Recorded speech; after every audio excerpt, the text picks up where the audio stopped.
Siberia in much of America, the head of NASA indicted, and Yelena Bonner is out of Russia tonight. NBC Nightly News with Tom Brokaw. Good evening, and think warm thoughts for your friends and relatives in much of the American West and Midwest tonight. They're under siege by early winter storms and record cold temperatures from the state of Washington across to Lake Erie. Temperatures were well below zero in the mountain states and Great Plains. In Montana, Miles City's 33 below broke a record established nearly 100 years ago. As NBC's Ann Rubenstein tells us tonight, the calendar says it's still autumn, but the weather is vintage winter. It was the first major storm of the season. It set record low temperatures in at least a dozen states, and winter is still weeks away. By the time the storm reached Buffalo, New York, it was already 2 days old, but still powerful. It caused major problems in the suburbs. Winds of almost 60 miles an hour caused flooding along Lake Erie's shore. The high waters forced people to leave their homes and neighborhoods. Major roads in Buffalo were closed because of the flooding. Frigid temperatures and high winds are forecast again for Buffalo tonight. In Minneapolis, the storm dumped 21 inches of snow, a record there for a single storm. Tow trucks worked to clear the roads. Officials say it may take 2 more days, though, to plow all the streets, which were impassable over the weekend. In Wisconsin, there was heavy snowfall, and some parts of the state got almost 2 feet. Roads were closed in many areas, and hundreds of holiday travelers got stranded. In one small Wisconsin town, the village hall was turned into a shelter overnight for about 26 people. They were all forced off the roads by blizzard conditions. The Red Cross brought in food and bedding. By this morning, most people were just waiting it out. Also hit hard was Des Moines, Iowa. Total snowfall there was 17 inches. The Iowa National Guard was called out to help rescue stranded motorists over the weekend. In many parts of Iowa, schools and colleges were closed today. People there and across the storm's wide path were trying to dig out, plow out, just get out from under the first storm of the season. Ann Rubenstein, NBC News. And another major storm is moving into the Pacific Northwest tonight, an area where in the lowlands there's usually a lot of rain, but not so much snow. But look at these driving conditions north of Portland. There were scores of accidents, schools were closed in many areas, and these conditions stretched all the way to Vancouver, which was described today as being one big popsicle. James Beggs, the chief administrator of NASA, was one of 4 men indicted today on charges of defrauding the government on a major defense contract. NBC's law correspondent Carl Stern reports tonight. The case involved a defense contractor that's been in trouble before, General Dynamics. Space Agency Administrator James Beggs, a former executive of the General Dynamics Company, and 3 other executives of the company were accused today of defrauding the government out of millions of dollars in defense contracts. Well, Mr. Beggs is charged in all 7 counts, along with the other 3 General Dynamics executives, with conspiring to defraud the United States and with making false statements or submitting false statements to the Department of Defense. The indictment concerns development of the so-called Sergeant York anti-aircraft system, canceled now as unworkable after an expenditure of almost $2 billion. It is alleged that Beggs ordered losses on the Sergeant York charged to other government accounts. In Washington, Beggs issued a statement saying, "I am innocent of any criminal wrongdoing." Congressman Robert Torricelli of the Space Committee said Beggs should leave. Mr. Beggs, I think, faces no choice. As someone who believes in the space program, and I know that he does, he must leave NASA, or the program is going to be jeopardized. General Dynamics has already been awarded more than $6 billion in Pentagon contracts this year. It makes the Trident submarine, the F-16 fighter plane, and the M1 tank. But it has frequently been in trouble over its gifts and billing practices. Responding to today's indictment, the company called the dispute a highly sophisticated regulatory and accounting matter which should be resolved in a civil forum, not a criminal case. One senator said it is time for the government to use its power to stop doing business with General Dynamics. They've never, to my knowledge, used it against General Dynamics, and I can't think of a case where they've used it against a major contractor. So they have the power, the Defense Department does, but they're reluctant to use it. As of tonight, Beggs refused to say whether he would step down. The maximum penalty, if he is convicted, is 35 years in prison. Carl Stern, NBC News, Washington. Also coming up on this program tonight, Tom Pettit on the legal nightmare that followed the poison gas nightmare in Bhopal, India. It's now been 1 year, and these people haven't collected a cent. Fred Briggs tonight on Sitting Ducks and the pretty penny they bring as works of art.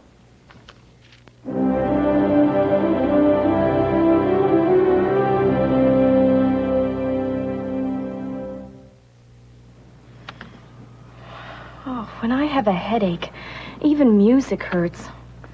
But I don't reach for aspirin or Tylenol anymore. Today I choose Advil.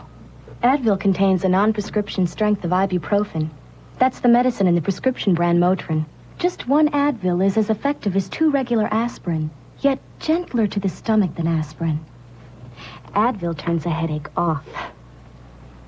Advil, advanced medicine for pain. Cruel, wet weather can destroy ordinary leather gloves, but Stain Guard gloves resist rain and stain. Protect your investment by Stain Guard leather gloves, only from Eris. Whatever your man's feet do for a living, Isotoner Comfort Slippers can relax them. The unique fabric soothes his feet to help him feel relaxed all over. Give him Isotoner Comfort Slippers for Christmas. Recently, the $12,000 Chrysler LeBaron GTS challenged the $24,000 BMW 528e to a high-performance duel.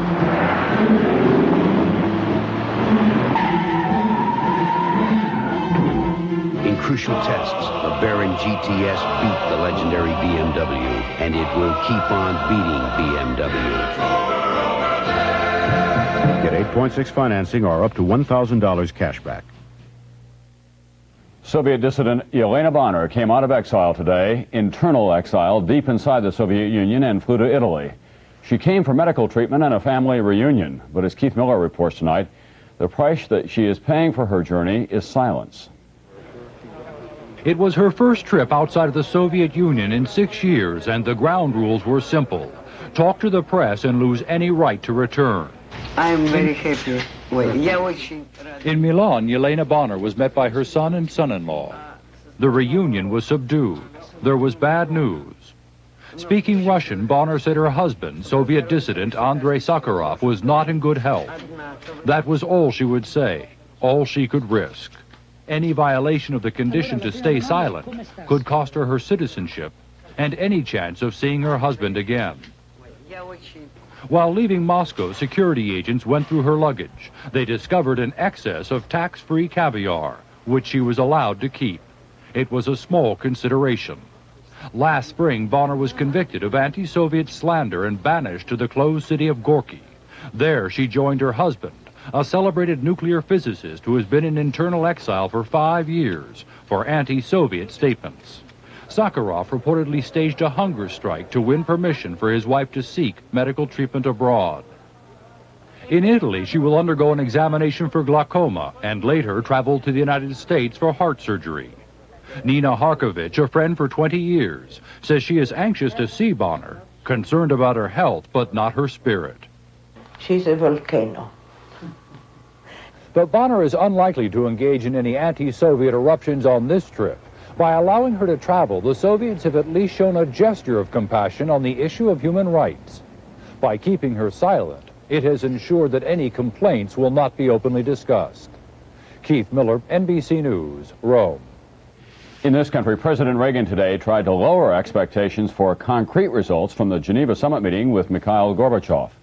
In a speech in Seattle, the president said he did not expect miracles, but he had managed to open a crack in the door for improved relations. Small independent businesses. Geneva let loose a lot of hopes, mine among them. But there have been hopeful times before. We have to understand which policies work and which ones don't. Blurring the issues and ignoring the areas of friction between the Soviet Union and the United States is no way to create a more peaceful world. And White House officials today passed up several opportunities to deny reports that National Security Advisor Robert McFarlane plans to resign. Spokesman said, "We're not talking about it," and they would not comment on persistent reports that McFarlane is leaving because of friction with the president's chief of staff, Donald Regan. Meanwhile, another Kennedy is preparing to enter the political wars. NBC News has confirmed tonight that Robert Kennedy's oldest son, Joseph Kennedy III, will soon announce that he is running for the House seat held for 17 years by Thomas P. Tip O'Neill, who plans to retire. Before O'Neill, that House seat was held by Kennedy's uncle, John F. Kennedy.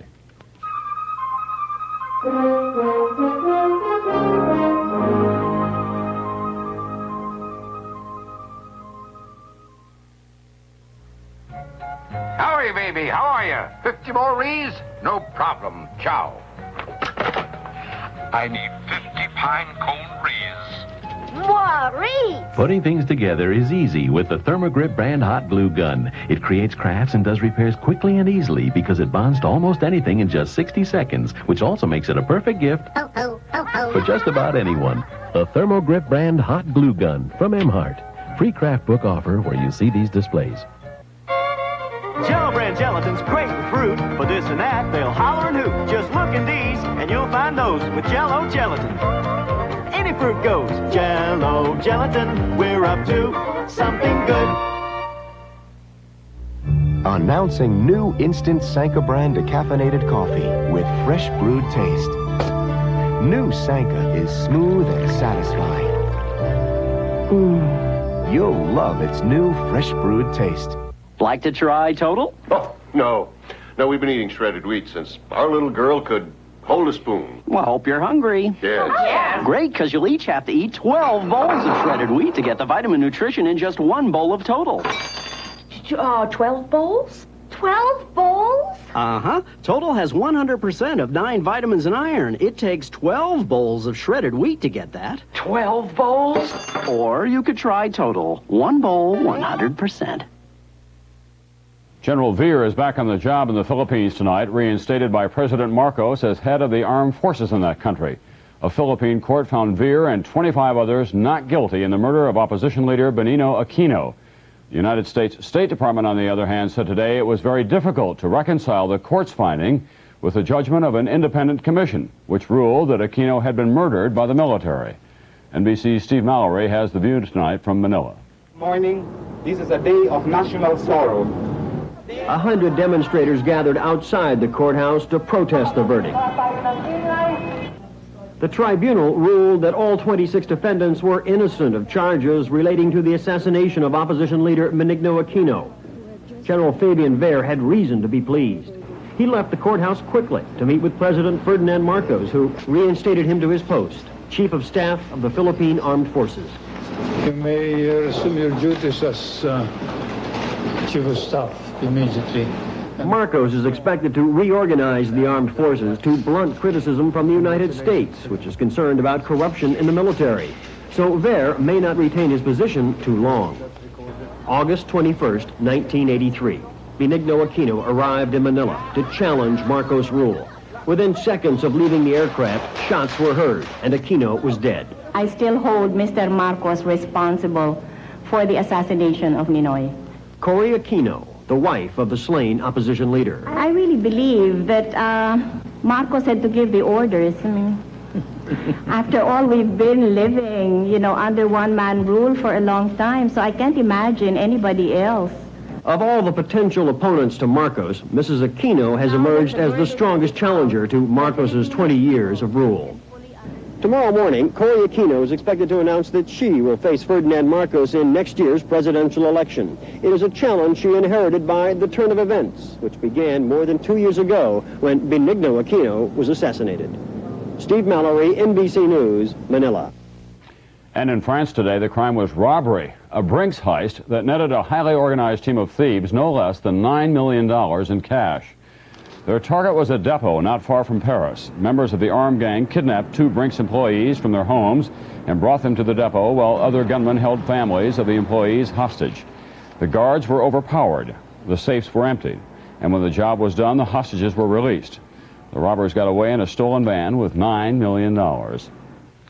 A suspected terrorist named Omar Fatah is being questioned by Italian police tonight, who say that he may have played a role in the hijacking of both the Achille Lauro and that Egyptian airliner. When police arrested Fatah in Verona, they seized 44 pounds of explosives in his home, as well as timers and detonators, machine guns and other weapons, and several passports. They say Fatah may be an accomplice of PLO leader Abu Abbas. In this country, administration officials confirmed today that 3 American military officers did fly to Malta with Egyptian commandos who stormed that hijacked Egypt air jet last week. They said the American officers were in a position to pave the way for the Special American Counterterrorism Unit, which has yet to confront terrorists. Now, as NBC's Pentagon correspondent Fred Francis reports tonight, there are new plans for this American unit.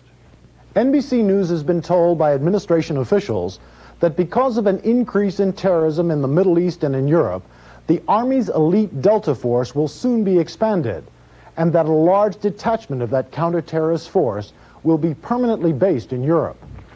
The commando unit, now based at Fort Bragg, North Carolina, just can't get to the scene of terrorist attacks soon enough, according to one Pentagon source, who said expanding Delta will take time since the unit is seriously undermanned with fewer than 100 commandos. Delta Force was sent to the NATO base at Sigonella, Sicily last week, but the Maltese government repeatedly refused it permission to join the Egyptian commando team, which eventually assaulted the Egyptian airliner. That Egyptian team was trained by the Delta Force, but according to one source, the Egyptians apparently forgot a lot of what they learned. Flying with the Egyptian commandos was American Major General Robert Wiegand and 2 other senior officers. They took no part in the assault. They were instructed not to participate in any operation, and they did not do so. These personnel were to provide liaison in the event it was thought necessary to call in U.S. technical advice or assistance. The American officers were there as moral support and to pave the way for Delta, but had no special skills to help the Egyptians. One expert said the outcome might have been less tragic if the 3 officers had been counter-terrorist specialists. The expert said they would have known there are several ways to break into a Boeing 737 and that the Egyptians were using the crudest methods. Fred Francis, NBC News, the Pentagon. And there are 2 serious new charges in the Pollard spy case tonight. Federal prosecutors say that Jonathan Pollard told them that he was given permission to escape into the Israeli embassy in Washington, provided he was not seen by the FBI. And officials also say that his wife may have been planning to give top-secret reports to the People's Republic of China.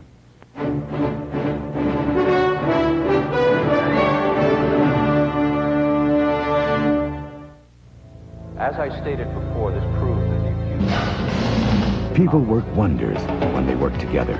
Across the country, Honeywell is working with law enforcement officials, where special Honeywell systems are helping the right people, helping them get to the right place at the right time to get evidence before it's covered up. The Honeywell system then speeds the prosecutors to court. With Honeywell, justice is swift. Working together works. Honeywell, together we can find the answers. Tales of heartburn from Gaviscon antacid. Once a man ate all of Italy. Pasta with tomato sauce and garlic. In one night. And the garlic. And discovered the only thing worse than daytime heartburn. Heartburn. Is nighttime heartburn. Fortunately, there was Gaviscon, specially formulated so it not only gives fast relief during the day, it even works at night when you're lying down. Gaviscon antacid, it even works lying down. At Seiko, great technology inspires great design. Steel rods and gleaming hinges for a supple bracelet watch. Gold tone on gray tone for the definitive strap watch. A second hand on her elegant dress watch. Water resistant too, very today. One diamond and a rich two-tone setting, very tonight. Man invented time, Seiko perfected it. On special segment tonight, Bhopal waits. There were angry demonstrations outside the Union Carbide plant in Bhopal, India today, just 1 year after the world's worst industrial accident. Emotions still are running high. People still are dying from exposure to that toxic leak. And as NBC's Tom Pettit reports tonight, efforts to help the victims have become not just a legal nightmare, but a legal scandal as well. This is Bhopal, India, 1 year later. No one has received a penny in damages. That is not unusual in damage suits, or so the lawyers say. It doesn't move as quickly as we would like things to move, but this case is moving quite quickly. After the disaster of Bhopal on December 3, 1984, what's been going on since then has been a disgraceful legal disaster. The pesticide factory, a Union Carbide subsidiary's factory, remains closed. and the people wait. 1 year after the worst industrial accident in history. 1,762 dead, says the government of India. Others say 2,500. Perhaps 200,000 suffered exposure to the gas.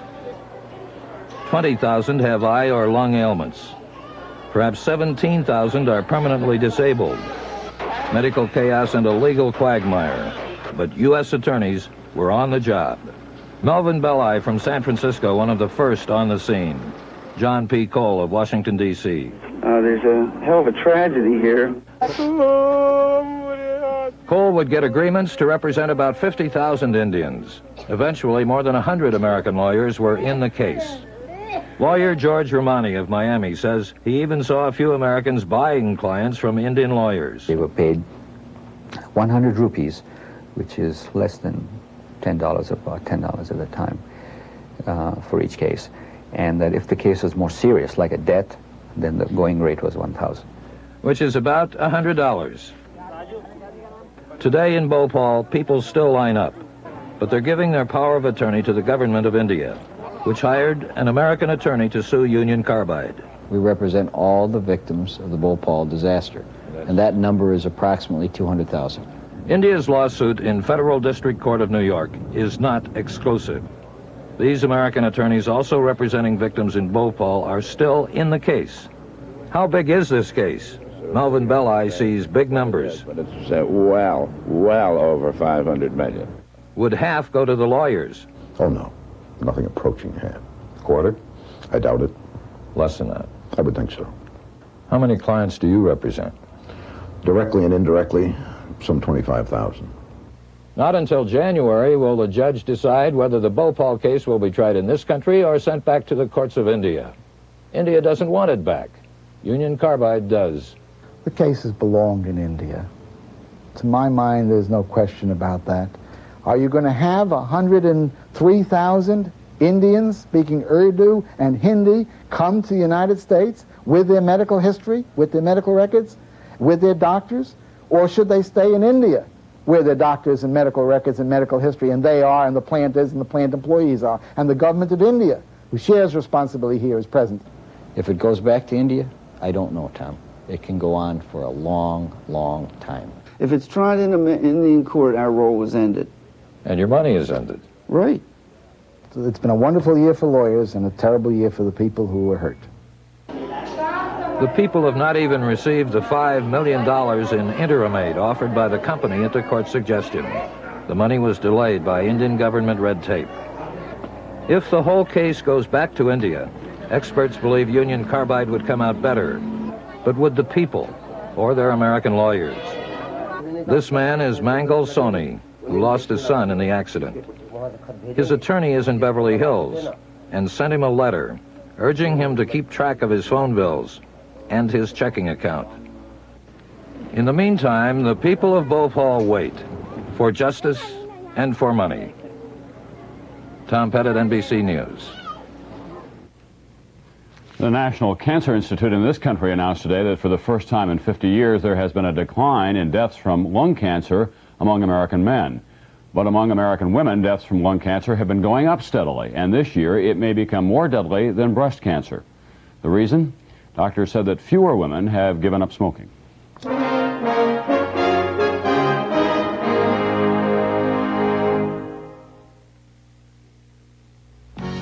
It begins with a simple touch. A touch of oil of Olay. Feel how sheer and light it is as it penetrates quickly, replenishing youthful fluids, giving your skin a delightful vibrance, a younger look, an oil of Olay look. Just a touch, but it's the one that performs wonders for 50 million women throughout the world. Oil of Olay.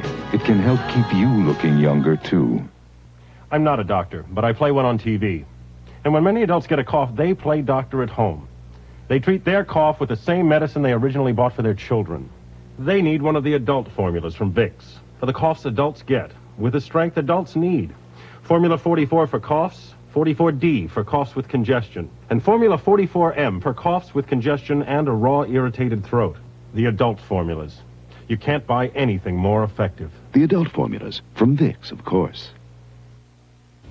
I'm Bryant Gumbel. Tomorrow morning on Today, live from Brussels, Defense Secretary Caspar Weinberger. I'm Carol Maureen, also actress Donna Dixon and author George Plimpton. That's tomorrow on Today. Your days go by fast. Your work never seems to end. That's why Whirlpool dishwashers are designed to make your world a little easier. Our Power Clean Energy Saver dishwashers are easy to load, have the power to clean up almost anything you dish out, and are energy efficient. Whirlpool, quality appliances. We're making your world a little easier. Whirlpool makes it easier for you. A sitting duck is a phrase that we use to describe an easy target.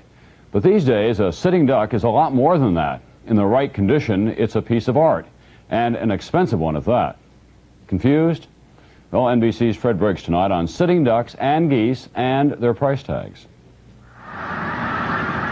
To every game bird, there is a season. In much of the country, it's the season for hunting geese or ducks. Doing it properly is costly. Never mind the price of guns, ammunition, hunting clothes, or guides. The decoys can wind up being the most valuable pieces of equipment. It's the only utilitarian sculpture in the world. Before he died recently, Dr. Starr had one of the largest decoy collections in the nation, nearly 1,000, worth more than $500,000. He became a collector when he became a hunter 35 years ago. I knew I was onto an art form. That was the thing that got into my head. Most of us think of names like Renoir, Picasso, Goya when we think of art. For the decoy collector, Elmer Crowell, Cobb, Lincoln. Self-taught artists who made their own for hunting, then sold decoys to other hunters for $1 or $2. Such is the artist's fate. This goose by the late Elmer Crowell recently brought $65,000. If decoys are an art form, it's a native one. Using decoys to lure birds goes back at least 1,000 years. The American Indians did it, and the colonists picked up the idea from them. Today, a decoy's value has nothing to do with how well it lures. Stuffing an old sock has been known to deceive birds. It's workmanship, rarity, and there are as many varieties of decoy as there are varieties of birds. Start him down low at $20,000 and give the bidding. Anybody give me $20,000, get him started. Just a few years ago, this pair of decoys sold for $5,000. 56,000. Yes, and 57,000. What you call squeezing it dry, by the way. Well, when they get that high, it scares you because you know you can't afford them. Factory-made decoys are still available for $10 or $20. One doesn't hunt with $56,000 collector's items, especially since the birds make no such distinction. Fred Briggs, NBC News, Chesapeake Bay. That's Nightly News for Monday night. I'm Tom Brokaw. I'll see you tomorrow night.